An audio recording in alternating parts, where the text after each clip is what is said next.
우리가 즐겨보는 영화 가운데 흥미를 가지고 보는 영화가 있습니다. 그 장르는 첩보 영화입니다.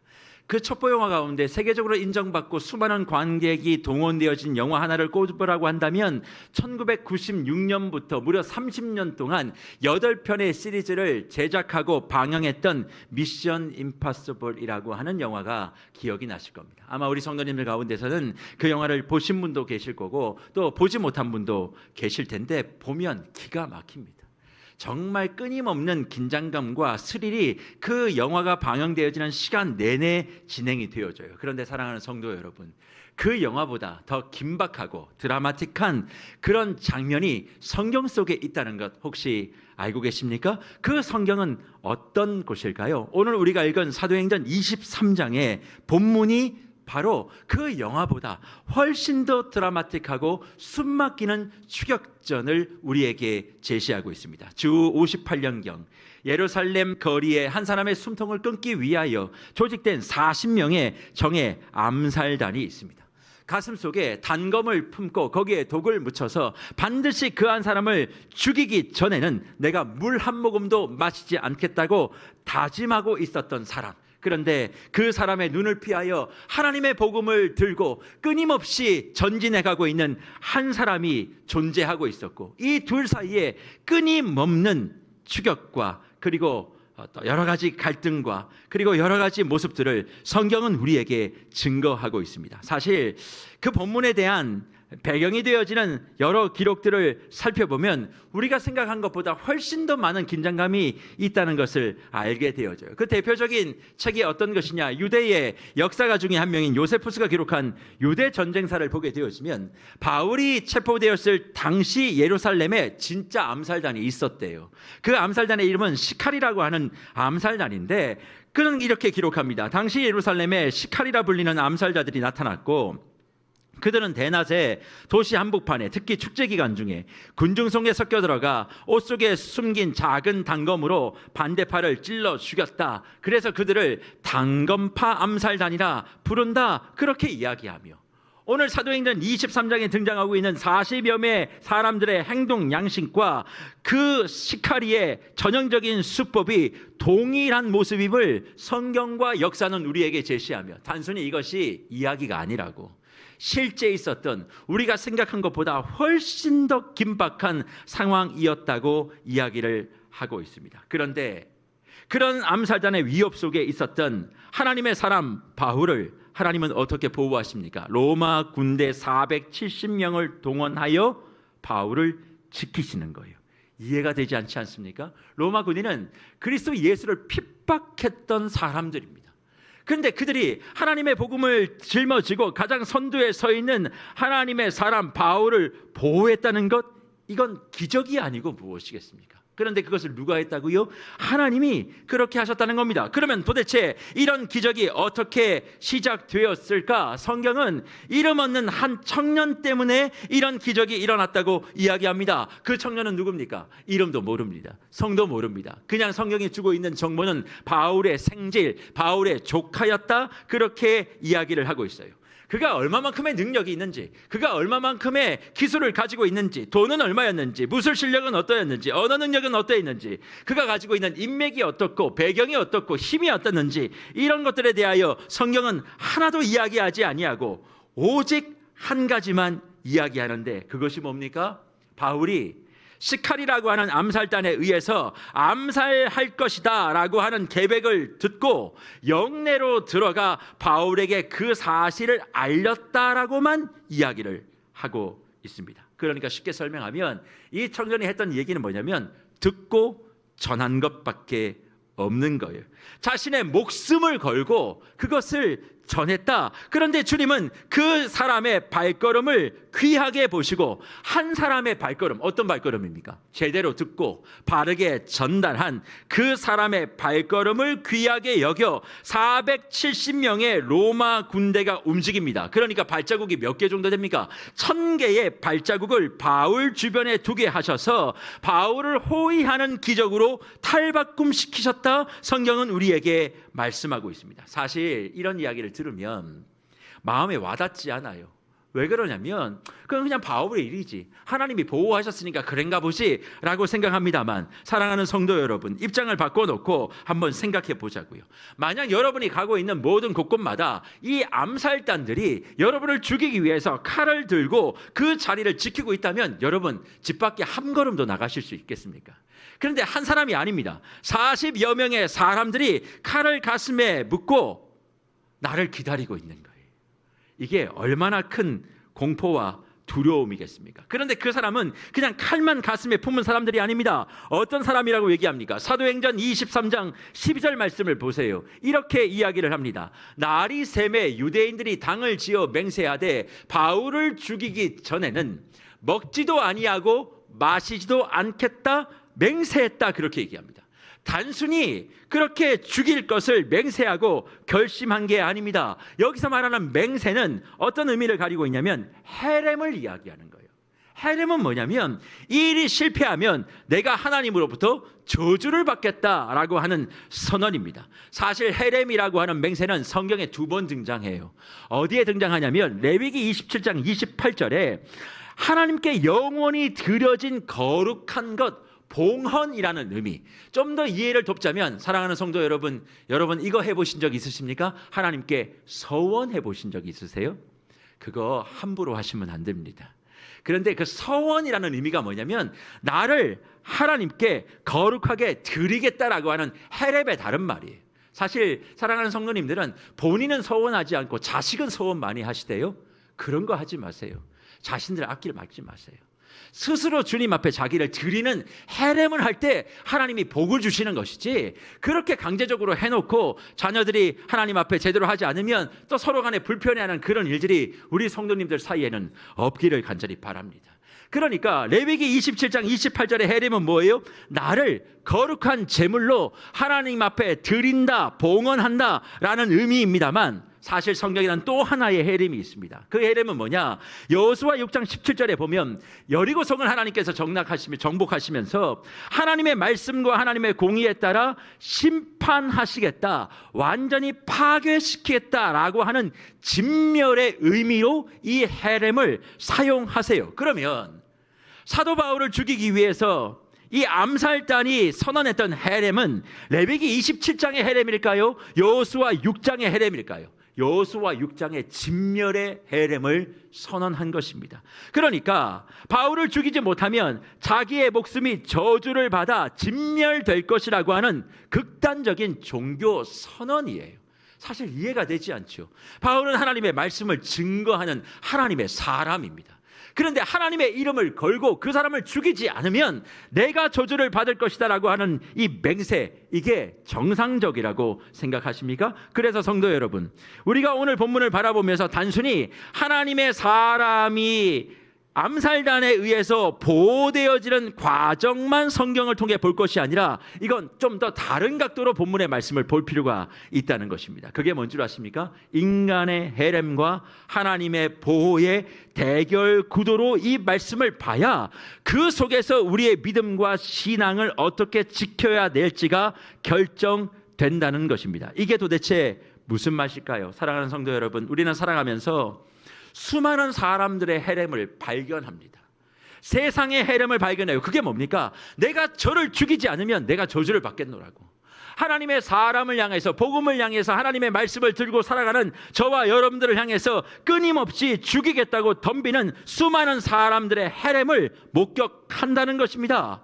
그런데 이 헤렘의 위협이 세상 밖에만 있습니까? 교회 안에도 있어요. 성도 간에 목숨을 걸고 죽이겠다라고 덤비는 그런 헤렘, 여러분들은 신앙생활 하시며 교회생활 하시며 한 번도 보신 적이 없습니까? 하나님의 말씀과 은혜를 받은 사람은 사람을 죽이기 위하여 목숨을 거는 것이 아니라 사람을 살리기 위하여 목숨을 걸어야만 하는데, 많은 사람들은, 심지어 교회 안에 있는 성도님들은 누군가를 짓밟고 누군가를 죽이기 위해서 목숨을 걸고 내가 저를 꺾지 아니하면 저주를 받을 것이라고 하는 죽음의 올가미를 목에 걸고 살아가는 사람들이 너무 많이 있다는 거예요.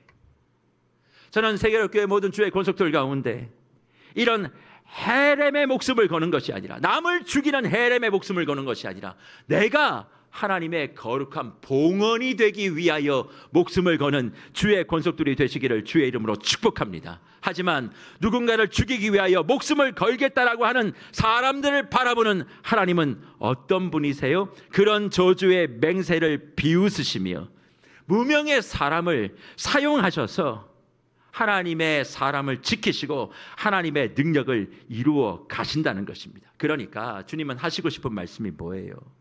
너희가 위협을 당하고 어려움을 당할 때 능력과 실력이 필요하지 않다는 것입니다. 그런 것이 필요한 것이 아니라 정말 필요한 것이 뭐냐? 그것은 다른 것이 아니라 내가 너를 지킬 것이고 내가 너를 보호할 것이고 내가 너와 함께 할 것을 믿음으로 너희의 행동이 어떻게 결정될 것인가를 우리에게 물어보고 있다는 것입니다. 그런 사람들이 내게 다가와도 두려워하지 말라고, 무서워하지 말라고, 내가 너를 보호할 것을 믿는다면 그 하나님의 신실하심과 보호하심을 믿는 사람답게 행동하기만 하면 돼. 나머지는 내가 지키고 보호할 거야. 그렇게 말씀하고 있습니다. 그러면 하나님께서 어떻게 하나님의 사람들을 지키시고 보호하신다라고 말씀하시며 저와 여러분에게 믿음 있는 행동을 요구하실까요? 시편 37편 12절 이하 13절의 말씀을 보십시오. 악인이 의인치기를 꾀하고 그를 향하여 그의 일을 가는도다. 그러나 주께서 그를 뭐 하세요? 비웃으시리니 그의 날이 다가옴을 보심이로다. 그렇게 말씀하고 있습니다. 악인이 의인을 치기를 꾀하고 일을 갈면 하나님이 가만히 계시지 않는데요. 그러면 하나님이 어떻게 그것을 처리하시느냐? 그렇게 악인이 의인을 치고 그리고 하나님의 백성을 괴롭히고 하나님의 사람들을 무너뜨리려고 하는 사람들을 향해서 비웃으신대요. 이 비웃다라는 말은 그냥 내가 웃음을 가지고 머금고 그를 바라본다 그런 뜻이 아니라 그 악인이 의인을 넘어뜨리려고 할 때 그 악인을 비웃음거리로 만들어버리겠다 그렇게 말씀하는 겁니다. 하나님의 사람을 죽이기 위하여 목숨을 거는 사람을 내가 비웃음거리로 만들어버리겠다. 히브리 말로 얘기하면 사하크라는 말입니다. 그래서 성경에는 사하크라는 단어가 굉장히 많이 등장해요. 하나님의 사람을 공격할 때마다, 하나님의 자녀를 공격할 때마다 하나님께서는 그 악인을 비웃음거리로 만들어버리는 일들이 성경 속에 너무 많이 있다는 것입니다. 그래서 주 안에 사랑하는 뭇별 여러분, 혹시 저와 여러분의 주변에 시카리같이 고통스럽게 저와 여러분을 괴롭히는 분들 계십니까? 주님께서 반드시 그 사람을 사하크 비웃음거리로 만들어 주실 줄 믿습니다. 그런데 이 말씀을 묵상할 때 제가 여러분들을 좀 이해하기 쉽게 이런 생각이 좀 떠올랐어요. 사실 히브리 말로 시카리라는 말을 들으면 우리 한글 단어로 좀 떠오르는 비슷한 말이 있죠. 그게 뭡니까? 시칼이요, 시칼. 저와 여러분의 삶을 향해서 시칼을 들고 사는 사람들 무서워하지 마십시오. 하나님께서 어떻게 하신다고요? 샤크, 좀 줄이면 샥 정리하시는 거예요. 시칼 들고 누가 들어올 때 두려워하지 말고 하나님 뭐 하신다? 샥 정리하신다. 그 샥 정리한다는 게 뭐예요? 그 사람 비웃음거리로 만들 거예요. 그러니까 그 사람하고 붙지 말아요. 그냥 내버려둬요. 주님이 샥 비웃음거리로 만들어버리는 거예요.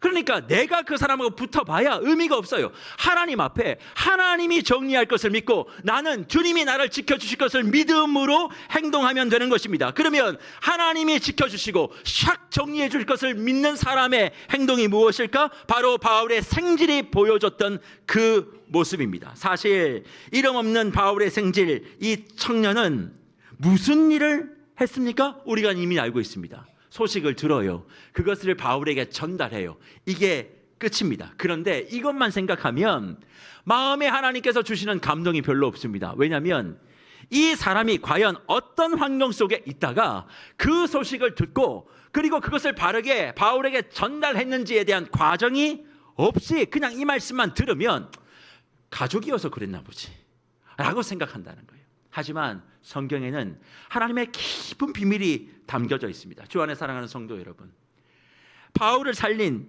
이름 없는 바울의 생질은 어떤 환경 속에 있다라고 생각하십니까? 사실 이것을 알려면 바울이 어떤 어떤 과정을 그 가정 속에서 거쳐왔는지를 한번 유추해 볼 필요가 있어요. 사실 사도 바울은 사도행전 22장 3절의 말씀에 보면 가말리의 문화 아래서 공부했던 사람입니다. 그러면 바울의 고향은 어디입니까? 다소입니다. 그런데 예루살렘에 올라와 가말리엘 문화에서 공부했으니까 유학생이었던 거예요. 그러면 그의 조카 역시도 다소가 고향일 가능성이 높은데 예루살렘에 왜 왔을까? 유학 온 겁니다.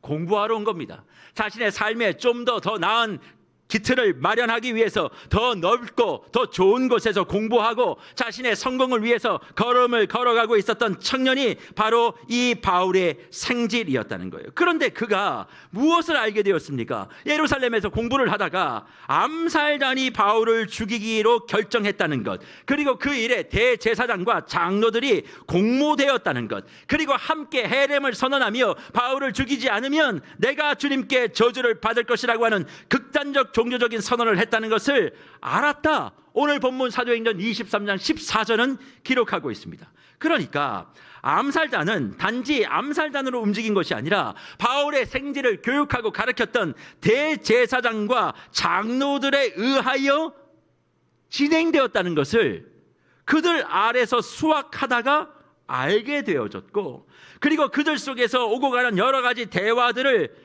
곁에서 듣다가 이런 정보를 접했다는 것을 알 수 있습니다. 그러니 한번 상상의 폭을 넓혀서 이 청년을 한번 바라보세요. 바울의 생질, 바울의 조카는 예루살렘에서 성공을 꿈꾸고 있었던 유학생일 수 있습니다. 그러면 이 사람은 무엇이 가장 우선순위일까요? 내가 앞길이 잘 열어지는 것, 나의 모든 길들이 잘 펼쳐지는 것, 그것이어야 하는데, 그렇다면 이런 정보를 들어도 모른 척하고 지나가는 게 맞습니다. 어쨌든 내가 지금 중요한 것은 내가 지금 열심히 공부해서 내가 여러 가지 성공을 통해서 내가 뭔가 앞길을 탄탄하게 만드는 것, 이것이 더 중요하지 않아 라고 생각하며 바울이 암살당할 계획을 들었을 때 모른 척할 수 있었다는 거예요. 그런데 청년은 그렇게 하지 않습니다. 오히려 그것을 전달하지요. 왜 전달했을까? 가족 때문이요? 아닙니다.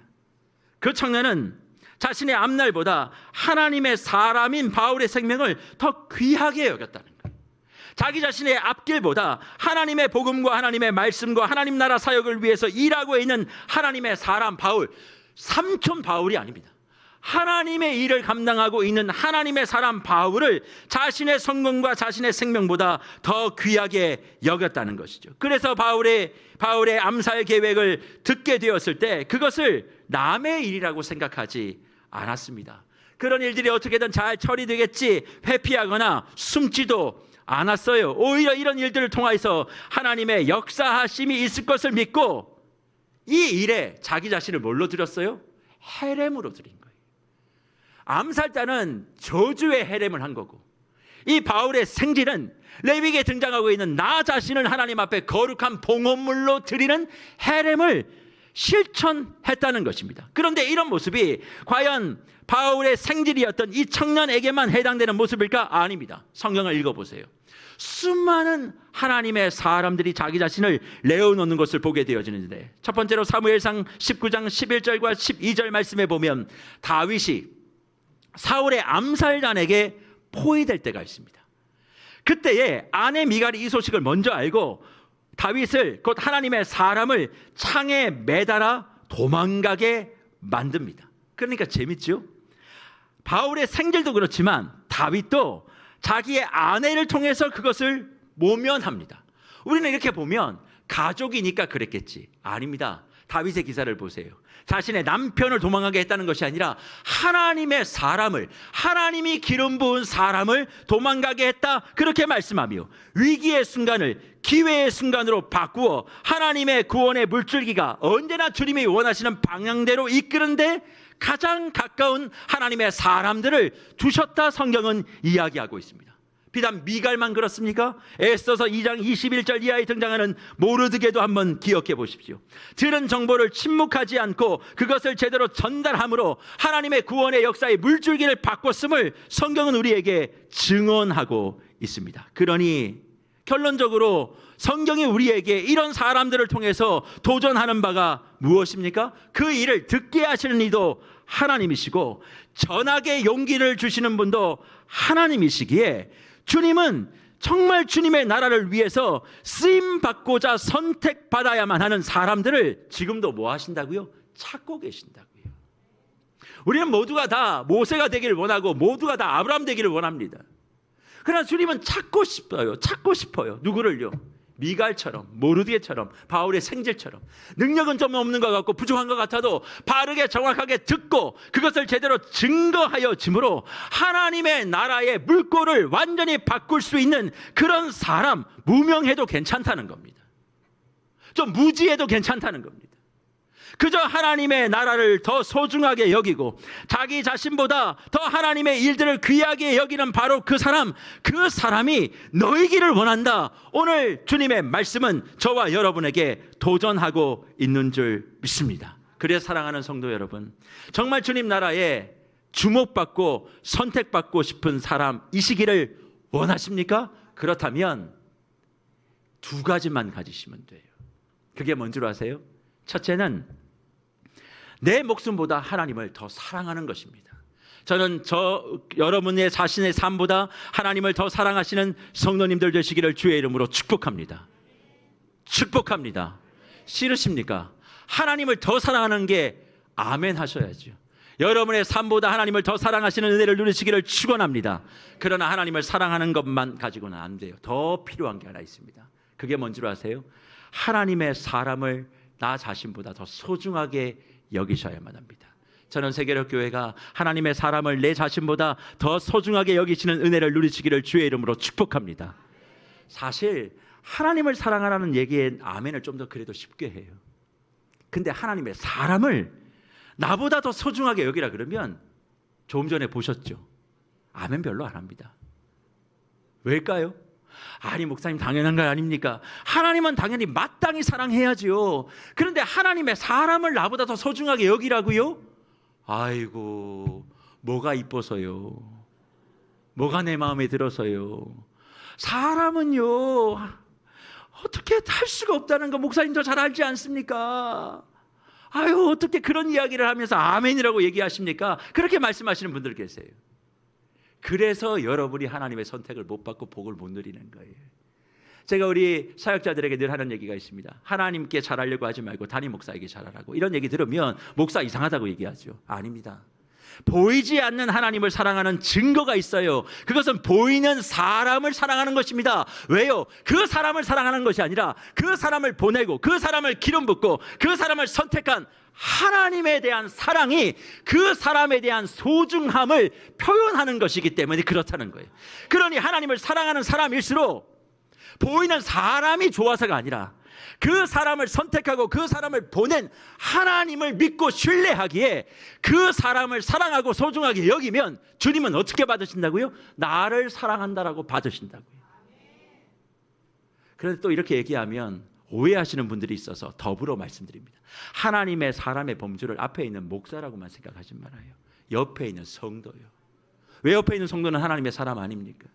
그래서 성경에 뭐라고 얘기합니까? 하나님을 자기의 목숨보다 사랑하고 이웃을 내 몸과 같이 사랑하는 자가 나를 사랑하는 자, 나의 제자, 선자의 강령, 온 율법이라고 말씀하고 있지 않습니까?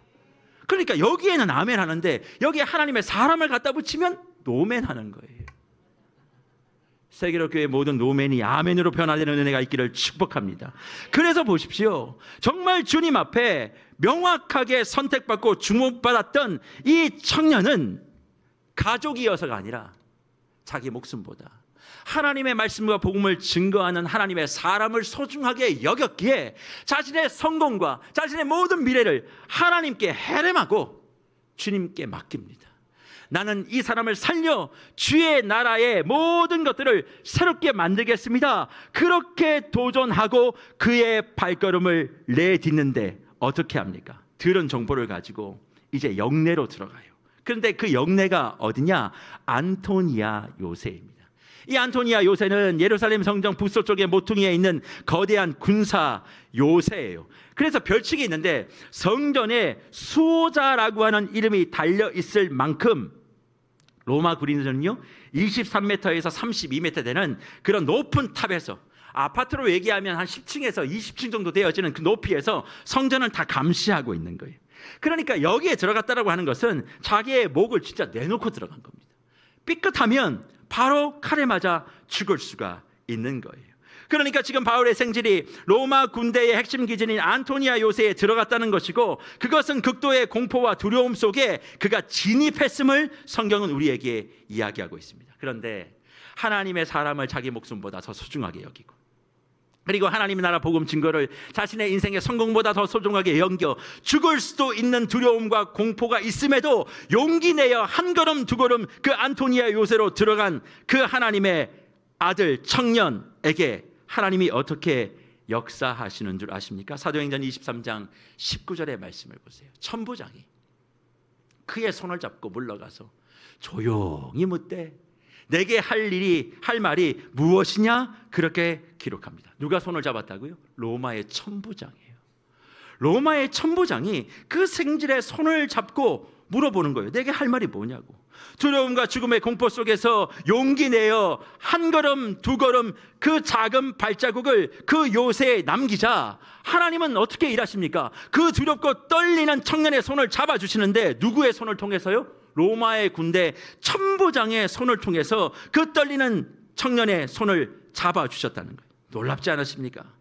억압과 두려움의 상징인 안토니아 요새의 그 중심에 용기 있는 청년을 하나님은 천부장의 손길을 통해서 안심시키는 거예요. 걱정하지 말라고. 사실 천부장은 기독교 신앙을 박해했던 주요 인물입니다. 근데 그 사람의 마음을 만지셔서 바울을 통해서 이루어갈 하나님의 나라를 보호하시고 그 정보를 들고 오는 그 청년을 안심시키시며 그것을 하나님의 사람 바울의 피난처로 변화시켰다는 거예요. 그래서 참 아이러니한 것은 암살자는 유대인입니다. 그들은 하나님을 알았던 사람들이에요. 입술로는 늘 거룩을 얘기하지만 마음에는 뭘 품어요? 사람을 죽이기 위한 칼을 품습니다. 그런데 천부장은 로마인입니다. 하나님에 대해 잘 모릅니다. 그런데 그를 하나님은 만지셔서 이방인의 요새 안에 무명의 용기 있는 청년의 발자국을 격려하시며 그 요새를 바울을 지키는 방패막이로 품어버리시는 기적으로 변화시켰다는 거예요. 저는 이런 은혜가 세계로 교회 모든 주의 권속들 가운데 가득하시기를 주의 이름으로 축복합니다. 저와 여러분을 두렵게 만드는 세상의 요새가 있을 수 있습니다. 저와 여러분을 숨막히게 만드는 세상의 문제가 있을 수 있고, 저와 여러분을 곤혹스럽게 만드는 그런 사람들이 여전히 저와 여러분의 삶 주변에 둘러 있을 수 있다고 생각해요. 그런데 하나님의 능력 안에 들어가게 되어지면 오히려 그런 문제와 그런 요새와 그런 사람들이 저와 여러분을 지키는 안전한 방패막이와 피난처가 될 수 있음을 주님이 우리에게 말씀하고 있다는 거예요. 그러니 두려워하지 마세요. 여러분을 힘들게 만드는 그 문제가 어떤 의미에서는 하나님의 손에 만져지기만 하면 여러분을 지키고 보호하는 기적의 피난처가 될 줄 믿습니다. 그렇다면 이 바울의 생질의 모습을 오늘 우리의 삶과 교회에 적용해 보면 이렇게 해볼 수 있지 않을까요? 어떻게 해요? 사랑하는 성도 여러분, 사실 이 바울의 생질이라고 하는 청년은 바울과 같은 위대한 설교자도 복음의 증거자도 아닙니다. 그런데 이 사람을 주님께서 주목하시고 이 사람을 통해서 하나님의 놀라운 기적이 일어날 수 있게 된 이유는 이 사람이 한 일이 딱 두 가지가 있는데 이게 너무나 중요했다는 거예요. 성도 여러분, 바울의 생질이 했던 그 두 가지 일이 뭡니까? 한 가지는 제대로 들은 일이고요, 목숨을 걸고 또 한 가지는 이것을 바르게 전한 겁니다. 제대로 듣고 바르게 전한 일, 이 두 가지 때문에 하나님께서는 이 사람을 주목하시고 이 사람을 통하여 하나님의 나라를 지키시고 하나님의 사람을 보호하셔서 하나님의 복음이 증거되었는데 조금도 걸림돌이 없도록, 그리고 이 청년의 삶도 주님께서 복의 복을 부어주신 줄 믿습니다. 그러면 뭘 해야 될까요? 사랑하는 성도 여러분, 저와 여러분들이 해야 될 일은 다른 게 아닙니다. 큰 게 아닙니다. 뭘 하셔야 되는 줄 아세요? 먼저는 제대로 듣는 일을 하셔야 돼요. 제대로 듣고 바르게 전달하기만 하면 하나님께서 뭐 하신다고요? 그 사람을 복 주신다고요. 그 사람을 통해서 하나님의 일을 감당하신다고요. 근데 사람들이요, 잘 안 되는 게 뭔지 아세요? 제대로 안 들어요. 잘 안 듣습니다. 듣고 싶은 대로 듣잖아요. 여러분, 제대로 들으면 바르게 전달하게 돼 있어요. 제대로 말씀을 들으면 바르게 전파하게 되어 있습니다. 근데 늘 이야기하잖아요. 제가 강단 위에서 가장 먼저 해야 될 게 뭘까요? 하나님의 말씀을 제대로 듣는 겁니다. 하나님의 말씀을 제대로 들으면 바르게 증거해야 돼요. 그래서 늘 성도님들이 기도하죠. 주님, 우리 강단 하나님의 말씀을 제대로 듣고 제대로 증거할 수 있는 그런 강단이 되게 해달라고. 근데 성도 여러분, 왜 그 일이 강단 위에서만 있어야만 합니까? 여러분은 움직이는 작은 강단입니다. 여러분도 하나님의 말씀을 제대로 듣고 그 말씀을 제대로 전해야 하는 사람들이죠. 그런데 그 모든 일들은 다 목회자에게 던져놓고 나는 제대로 듣지 않습니다. 그러니까 내가 하고 싶은 말만 하는 거예요. 그러니까 그 사람은 하나님께 주목받고 선택받을 수가 없고 그런 사람에게 하나님의 복을 줄 수가 없는 것 아니겠습니까? 그러니 하나님의 은혜를 누리고 하나님의 복을 받기를 원한다면 여러분, 큰 거 하지 마세요. 제대로 듣고 바르게 말하시는 세계로교회 모든 성도님들 되시기를 축복합니다. 혹시 내가 살아가는 가운데 이런저런 이야기를 들을 때가 있습니다. 신앙의 공동체 안에서, 교회 공동체 안에서 이런 어려운 문제, 저런 문제 알게 하시고 듣게 하실 때 기억하셔야 돼요. 뭘? 하나님 날 선택하셨구나. 이제 제대로 듣고 네가 제대로 말하고 제대로 행동해. 나를 통해서 이 일을 처리하시고 해결하기를 원하시는구나. 그렇게 생각하시고 다른 걸 하려고 하지 마십시오. 주님 앞에 나아가 기도의 제목으로 그 문제를 삼고, 그리고 나에게 주시는 하나님의 감동으로 내 발걸음과 손을 움직이기 시작하면 하나님께서는 나를 통해, 그렇게 움직이는 나를 통해 그 문제도 해결하실 뿐만 아니라 저와 여러분의 삶에 베푸실 만한 은혜와 자비를 허락해 주실 줄 믿습니다. 그런데 대부분은 어렵고 힘든 이야기를 들으면 모른 척합니다. 그리고 내가 그것을 재해석합니다. 그리고 내가 원하는 바대로 그것을 움직여 가려고 자꾸 뭘 가감하게 되어지는 거예요. 제대로 주님의 말씀을 들은 적도 없고 그 사건에 대해서 제대로 인지도 하지 못하면서 내가 원하는 바대로 뭔가를 끌고 가려고 하니까 무슨 일이 벌어질까요? 그 문제가 더 꼬이고 엉키게 되면서 힘들어지는 거예요. 저는 세계로교회 모든 주의 콘서트들 가운데 무심히 듣게 되어지는 그 말 한마디도 그냥 외면하는 것이 아니라 그것을 왜 주님이 내게 듣게 하셨을까? 이걸 제대로 알고 내가 제대로 처리해서 하나님이 나를 통하여 이 문제를 해결하고 그것을 해결한 나에게 하나님께서 복의 복을 주시겠다, 그렇게 생각하며 그 모든 것들을 은혜로와 감사로 받아들이시는 모든 주의 성도님들 되시기를 축복합니다. 그래서 보세요. 작은 것이라고 생각할 수 있지만 그것을 그냥 지나가지 아니하고 누군가를 살리는 정말 중요한 소식이라고 제대로 배달 사고 내지 아니하고 전달한 그 사람을 통해서 하나님 무슨 일을 하세요? 하나님의 종 바울을 지키시고 그 사람을 로마로 보내시고 기독교 역사를 보존하는 결정적인 사건이었음을 오늘 본문은 우리에게 말씀하는 겁니다. 그리고 그 한 사람을 통해서 제대로 듣고 바르게 전한 그 한 사람을 통해서 40명의 암살자보다 더 강한 470명의 호위병을 세우고 1000개의 발자국 소리로 변화시켜 하나님의 사람을 보호해 주신 거예요. 한번 상상해 보세요. 깊은 밤 안토니아의 철통 같은 요새의 문이 열리고 보병 400명, 기병 70명, 도학 470명, 로마의 군사 편제로 보면 사단급 병력이 바울 하나를 호위하기 위해서 출동합니다. 그러니 기억하세요.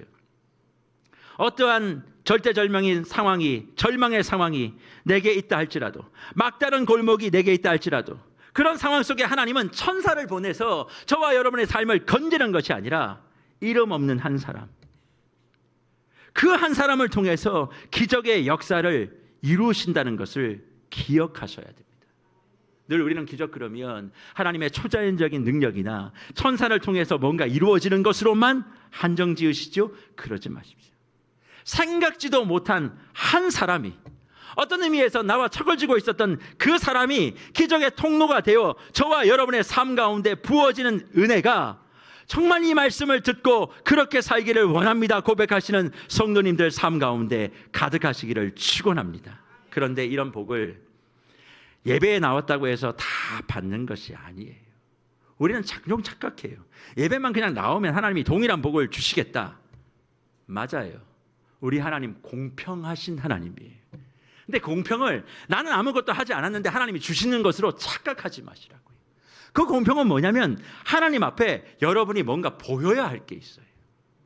하나님 앞에 여러분이 보여야 될 게 뭡니까? 다른 게 아닙니다. 오늘 바울의 조카와 같이 자신의 진로와 자신의 삶보다 하나님의 복음과 하나님의 나라와 하나님의 사람을 우선적으로 두는 사람에게 하나님께서는 뭘 주세요? 사람의 복을 주신다고요. 인생 살아가면서 가장 큰 축복이 뭔 줄 아십니까? 만남의 복입니다. 인생이요, 누구를 만나느냐에 따라서 삶이 달라지는 거예요. 정말 나의 인생에 누구를 만나느냐에 따라서 꺾이기도 하고 흥황이도 하는 것, 역사가 얘기하지 않고 우리의 삶을 통해서도 알 수 있는 것 아닙니까? 내가 그냥 어린 시절에 만났던 주일학교 선생님 한 명, 전도사님, 강구사님, 목사님 한 분, 그분의 가르침 때문에 나의 삶이 뒤바뀌어지는 것, 그건 그냥 있는 일이 아닙니다. 정말 있는 일입니다. 그래서 구하고 바랄 것은 뭐냐면 주님 나에게 만남의 복을 달라고, 사람의 복을 달라고 기도하셔야 됩니다. 전 세계로교회 모든 주의 성도님들이 정말 만남의 복과 사람의 복을 누리시는 은혜를 누리시기를 축복합니다. 그런데 이 복이 누구에게만 있다고요? 그냥 예배드리면 되는 게 아니에요.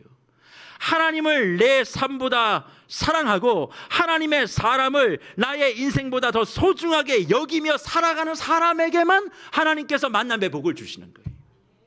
이 생지를 통하여 주님이 말씀하고 싶은 것은 다른 것이 아니라 바로 그겁니다. 내가 너를 통해서 기적의 역사를 열기를 원해. 그 기적의 역사는 사람이 그 모든 것들을 시작할 거야. 그런데 그 사람의 복, 만남의 복은 네가 너의 삶보다 하나님과 하나님의 사람을 사랑하고 소중히 여겨야 해. 그것이 너의 삶 가운데 확인되어야 해. 그래서 그 사람을 주목하며 너의 삶 가운데 숨어 있는 거예요. 암살단이 숨어 있는 것이 아니라 하나님의 사람들이, 하나님의 천국 마스터키를 들고 있는 사람들이 다 곳곳에 있다가 때를 맞추어 그 사람을 통해서 문이 열리고 길이 열리고, 그럼 우리는 뭘 얘기해요? 하나님이 하셨다고. 근데 그런 복은 어떤 사람에게? 하나님을 나보다 더 사랑하고 하나님의 사람을 내 인생보다 더 소중하게 여기는 사람에게. 둘 중에 하나만 가져서는 안 돼요. 이 둘은 하나예요. 그러니까 둘 다 있는 사람에게 열어주신다 말씀하고 있지 않습니까? 그렇다면 어떻게 이런 복을 우리의 삶에 누리고 살아갈 수 있을까? 저는 세 가지를 우리 성도님들에게 제시를 드리고자 합니다. 첫 번째는 뭐냐? 사랑하는 성도 여러분, 정보에 귀 기울이지 마시고 여러분에게 전달하시는 하나님의 사명의 소리에 귀를 기울이시길 바랍니다. 요즘 우리 성도님들은 세상에 돌아가는 뉴스, 정보, 이건 너무 잘 들어요. 근데 뭘 안 들어요? 하나님의 사명의 소리를 안 들어요. 지금 이 교회의 상황 가운데, 지금 이런 현실 가운데 네가 무엇을 해야 될지에 대한 소리를 다 안 듣고 무슨 소리만 들어요? 저 옆에 있는 집사가 해야 될 소리만 듣는 거예요. 그게 아니라는 거예요. 각자 나에게 하나님이 주신 사명의 소리를 듣고 그 소리대로 내가 움직여 나갈 때 하나님께서는 만남의 복을, 사람의 복을 여시고 하나님의 나라의 완성에 저와 여러분들을 사용해 주시는 줄 믿습니다. 그러니 세상 돌아가는 소리에 귀를 좀 그만 기울이시고 나에게 주님이 원하시는 사명과 행동과 헌신이 지금 오늘 이 시간 이 자리에 무엇인지를 들으시고 들은 대로 행하시는 저와 여러분들 되시기를 축복합니다. 그리고 두 번째로, 저와 여러분의 삶에 힘들고 어려운 일들이 있으시지요? 그럴 때마다 어떤 마음이 드십니까? 하나님이 나와 함께 한다고 하지만 참 일이 뜻대로 되지 않을 때 마음이 무력해지고 또 그 앞에 서 있는 내가 초라하게 보일 때가 많이 있어요. 근데 왜 그런 줄 아세요? 혼자 그것을 하려고 하기 때문에 그래요. 그런 마음을 가지고 뭔가 하지도 못하고 당황하고 있는 성도님들이 혹시 계신다면 이 두 번째 내용을 기억하시길 바랍니다. 혼자 무언가를 하려고 하지 말고 바울의 생질이 로마와 바울 사이를 연결했던 것처럼 사역의 브릿지가 되기로 작정하시는 저와 여러분들 되시기를 축복합니다. 잘 듣고 바르게 전하는 것은 내가 사명의 브릿지, 사역의 브릿지가 되는 것을 결심하는 거예요. 어떤 문제가 있을 때 혼자만 아동바동하지 말고 기도의 동역자들과 기도의 네트워크를 가져보세요. 혼자 내가 이것을 다 감당하지 못한다면 내 믿음의 동역자들과 이것을 n분의 1로 나누어지자고 이야기하며 내가 이 사실들을 모르는 사람들에게 전파하고, 이 일 너무나 중요한 일이야, 이거 우리 같이 한번 해봐, 내가 이것을 소통하고 내가 연결해 줄게 라고 이야기하며 사명과 사역의 연결고리, 사명과 사역의 브릿지, 그리고 사명이 뭔지 모르고 무엇을 해야 될지 모르는 사람들에게 사명의 스위치를 온하는 그런 버튼이 되기를 작정하면 하나님께서는 그 사람을 통해서 상상할 수 없는 일들을 펼쳐주시겠다 우리에게 약속하고 있지 않습니까? 교회의 모든 문제도 내가 혼자 다 할 수가 없어요. 독불장군식으로 교회 사역이 되지 못합니다. 그럴 때 뭐 나는 안 해도 되나 보다 이런 것이 아니라 모두가 함께 같이 할 수 있는, 내가 사역의 연결고리 브릿지가 되어 주님 앞에 서 있으면 그 사람이 어떤 사람으로 보이는 거예요? 주님 눈에는 바울을 구한 생질과도 같이 보여서 그의 앞길을 열어주시고 하나님의 귀한 일들을 너끈하게 감당할 수 있는 복을 그 사람에게 부어주실 줄 믿습니다. 다시 한번 기적의 브릿지 되시는 세계로교회 주의 성도님들 되시기를 축복합니다. 그리고 마지막으로 오늘 사도행전 본문 23장 23절을 보세요. 이 일이 어느 시간에 진행되었다고 이야기합니까? 밤 제3시에 문이 열리고 출동했다, 그렇게 얘기합니다. 밤 제3시는 저녁 9시를 이야기하는 거예요. 밤 9시입니다. 밤 9시에 성문이 열리고 바울을 보호하기 위한 470명의 군사들이 1000개의 발자국이 되어 뛰쳐나가기 시작하는 거예요. 사랑하는 성도 여러분, 밤 9시는 저는 이렇게 받아들여져요. 저와 여러분의 삶에 이 일이 될 수 있는 가능성이 1%도 안 되고 0.1도 안 된다라고 하는 그런 상황을 의미한다고 얘기합니다. 그런데 성경은 뭐라고 얘기해요? 밤 9시에 전력 질주하여 달려가 모든 상황을 새롭게 만들었다고 우리에게 이야기하지 않습니까? 지금 포기하고 낙담하고 내려놓는 일이 혹시 뭐가 있으십니까? 있다면 주님은 우리에게 도전합니다. 지금 네가 할 수 있는 가장 작은 일을 시작하라고요. 포기하지 말고, 안 된다고 얘기하지 말고, 0.1%의 가능성만 비치고 있는 밤 9시에 하나님의 사람을 살리기 위한 1000개의 발자국이 진군했듯이 너의 삶에도 그런 일이 있을 거야. 그러니 뭘 해야 됩니까? 할 수 있는 일이요. 사역적으로나 교회적으로나 여러분의 삶의 터전 가운데 지금 안 될 거야 포기하지 말고 할 수 있는 그 일을 시작하며 성문을 열고 뛰쳐나가기만 하면 하나님이 어떻게 해요? 반드시 그 걸음을 하나님의 능력과 함께 발맞추어 주어서 바울에게는 로마로 가는 대로가 열려지고 저와 여러분에는 삶의 모든 것들이 주님 안에서 풀어지는 은혜의 대로가 만들어질 줄 믿습니다. 그래서 기적은 상황이 풀릴 때 오는 것이 아니라 가장 캄캄한 바로 그 시간, 내가 마음을 다하고 전력을 다하고 포기를 하지 않고 하나님의 발걸음에 내가 맞추겠노라고 그 길을 향해 달려가기만 하면 반드시 주님께서는 그 문들을 여시고 주님이 약속하신 은혜의 물꼬들을 터주실 줄 믿고 저와 여러분의 삶에 말할 수 없는 기적의 시작이 오늘 이 시간부터 현실화되는 복을 누리시기를 주의 이름으로 축복합니다. 그래서 오늘 말씀을 마무리하며 저는 여러분께 위로와 도전을 드리고 싶어요. 오늘 설교의 제목이 무엇입니까? 천국 코드네임 470입니다. 이 코드네임은 작전명이라는 얘기예요. 결국 하나님의 사람을, 또 하나님의 나라를, 천국을 지켜내고 보호하기 위하여 주님께서는 지금도 작전명 470을 가동하고 저와 여러분을 지키고 보호하고 있는 줄 믿습니다. 그러니 두려워하지 마세요. 두려워하지 말고 뭐만 하시면 돼요? 제대로 듣고 바르게 전파하기만 하면 돼요. 그리고 주님을 나보다 더 사랑하고 주님의 사람들을 나보다 더 소중히 여기는 이 두 가지만 하면 천국 코드 네임 470은 계속적으로 여러분의 삶 가운데 작동되어져서 식칼을 누가 들고 들어와도 샥 정리하고 저와 여러분의 모든 물꼬들을 주님께서 터주시고 어렵고 힘들다고 넘어지는 그 순간 생각지도 못했던 사람이 내 앞에 나타나는 거예요. 그 사람이 말도 하지 않는데 내가 얘기하고 싶은 것보다 몇 배 이상을 다 알고 그냥 다 처리해 주는 거예요. 그리고 뭐 대가도 바라지 않고 조용히 사라지는 거예요.